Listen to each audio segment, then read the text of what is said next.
New business ideas के आज की इस वीडियो में हम जानेंगे तेल और घी का बिजनेस कर लाखों कैसे कमाएं, तेल घी का होलसेल बिजनेस कैसे शुरू करें, सबसे सस्ता तेल घी कहां से खरीदें, कितना इन्वेस्टमेंट का रिक्वायरमेंट होगा इस बिजनेस के लिए और कितना प्रॉफिट मार्जिन होगा इस बिजनेस से। तो चलिए शुरू करते हैं आज का ये वीडियो। तो चलिए सबसे पहले जानते हैं तेल घी की डिमांड के बारे में। तेल घी की डिमांड वर्ष भर अर्थात 12 महीने बनी रहती है। प्रत्येक दिन तेल घी की डिमांड बनी रहती है। तेल घी एक ऐसा प्रोडक्ट है जिसकी डिमांड सभी घरों में होती है, चाहे वो गरीब से गरीब हो या फिर अमीर से अमीर हो, सभी घरों में तेल और घी की डिमांड बनी ही रहती है। साथ ही इसकी डिमांड ढाबों, रेस्टोरेंट, नमकीन और मिठाई की कंपनियों में भी होती है, क्योंकि इन स्थानों पे तेल और घी का इस्तेमाल होता ही होता है। तो ये एक ऐसा बिजनेस है जो कि हमेशा चलते रहेगा, चाहे कितनी भी बड़ी मंदी क्यों ना आ जाए, ये बिजनेस कभी भी मंदा नहीं होता है।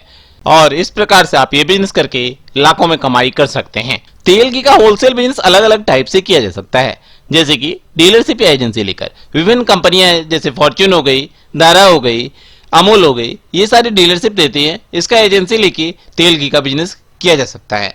दूसरा तरीका है छोटी ब्रांडों या मिल से डायरेक्ट भी आप तेल घी खरीद कर इसका होलसेल बिजनेस कर सकते हैं। इसमें क्या होगा कि आपको तेल घी सस्ता मिलेगा, कम पूंजी में ये बिजनेस शुरू हो जाएगा। यदि आप डीलरशिप लेते हैं तो आपको ज्यादा पूंजी जमा करनी पड़ेगी कंपनियों के पास, फिर आप बिजनेस कर पाएंगे। अब प्रश्न उठता है कि सस्ता तेल घी कहां से खरीदें। सबसे पहले मैं आपको बता देता हूं सस्ता तेल कहां से खरीदें। तो तेल जो होता है वो सरसों, सोयाबीन, सूरजमुखी, मूंगफली और नारियल का तेल होता है। ये सारे एडिबल ऑयल्स हैं जिसकी डिमांड अलग अलग क्षेत्रों में अलग अलग टाइप से होती है। तो आप सस्ता तेल उन राज्यों से खरीद सकते हैं जहां पे इन फसलों का उत्पादन होता है। जैसे मैं सरसों के तेल के बारे में बता देता हूं। सरसों की खेती राजस्थान, मध्य प्रदेश, हरियाणा, उत्तर प्रदेश में होती है। तो यहाँ के तेल मिलों से आप तेल खरीद सकते हैं और ये बिजनेस शुरू कर सकते हैं। इसी प्रकार से सोयाबीन की खेती मध्य प्रदेश, महाराष्ट्र और राजस्थान में होती है। तो यहाँ के आसपास के मिलों से आप तेल खरीद के ये बिजनेस शुरू कर सकते हैं। इससे क्या होगा कि इससे आपको सस्ता तेल मिलेगा और आप प्रॉफिट अच्छा कमा पाएंगे। अब देखते हैं सस्ता घी कहां से खरीदें। तो सस्ता घी आसपास की डेयरी से खरीदी जा सकती है। यहां पे क्या करना होगा कि आप डेयरी से सस्ता घी खरीद कर उसकी पैकिंग करवा लें, जिससे कि आपको अच्छे प्राइस मिल जाएंगे इस घी के। अब प्रश्न उठता है कि कैसे खरीदें तेल और घी। तो आप या तो डायरेक्ट मिल से खरीद सकते हैं या फिर ब्रोकर या एजेंट से खरीद सकते हैं।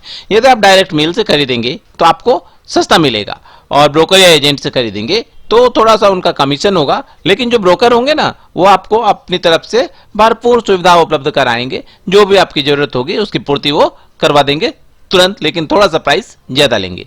अब प्रश्न उठता है कि पेमेंट का प्रोसेस क्या रहेगा। तो पेमेंट प्रोसेस जो है वो दो टाइप से होता है, एक है फुल पेमेंट और दूसरा है पार्ट पेमेंट।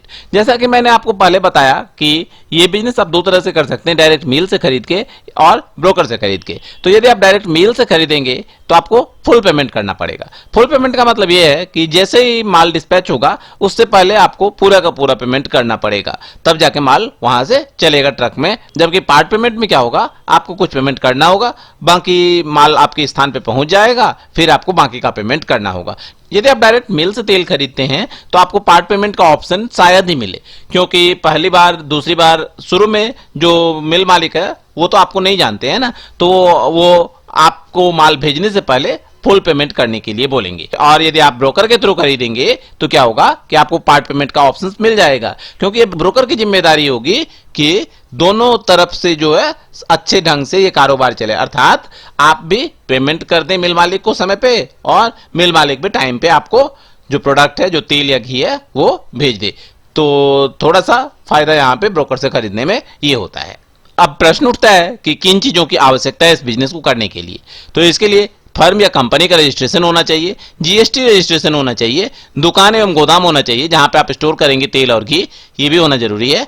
साथ ही एक स्टाफ तो कम से कम चाहिए ही चाहिए, जो कि आपकी जो भी जरूरत होगी उसको करेगा। इसके लिए कम से कम एक स्टाफ तो चाहिए ही। साथ ही आपको इन्वेस्टमेंट भी करना पड़ेगा। अब जानते हैं कि इन्वेस्टमेंट कहां करना होगा और कितना होगा ये इन्वेस्टमेंट।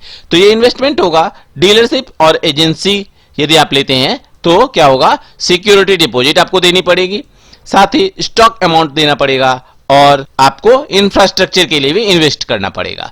और यदि आप डायरेक्ट मिल से खरीदते हैं तो आपको स्टॉक अमाउंट पे और इंफ्रास्ट्रक्चर पे खर्च करना पड़ेगा। तो यहाँ पे जो इन्वेस्टमेंट होगा वो होगा 5 से 10 लाख के बीच। यदि आप डीलरशिप लेते हैं तो इन्वेस्टमेंट होगा 5 से 10 लाख के बीच, और यदि आप ये डायरेक्ट मिल से खरीदते हैं तो आप 2 लाख से भी ये बिजनेस स्टार्ट कर सकते हैं।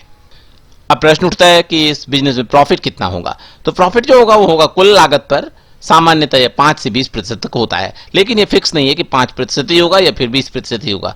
बहुत सारे ऐसे भी व्यापारी हैं जो कि 5% कमाते हैं, बहुत सारे ऐसे हैं जो कि 20% कमाते हैं, बहुत सारे ऐसे हैं कि जो कि 20% से ज़्यादा भी कमाते हैं। तो ये ऐसा क्यों होता है? क्योंकि तेल और घी जो है इसका जो प्राइस है वो वैरी करते रहते हैं, सीजनल डिमांड के अनुसार इसके प्राइस घटते बढ़ते रहते हैं, तो इसी हिसाब से प्रॉफिट भी चेंज होते रहता है।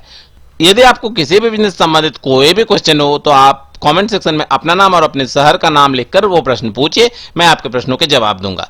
आपको आज का ये तेल और घी का बिजनेस आइडिया कैसा लगा कमेंट सेक्शन में ये भी बताना, और साथ ही यदि अभी तक आपने चैनल सब्सक्राइब नहीं किया तो चैनल को सब्सक्राइब कर लेना। Thank you.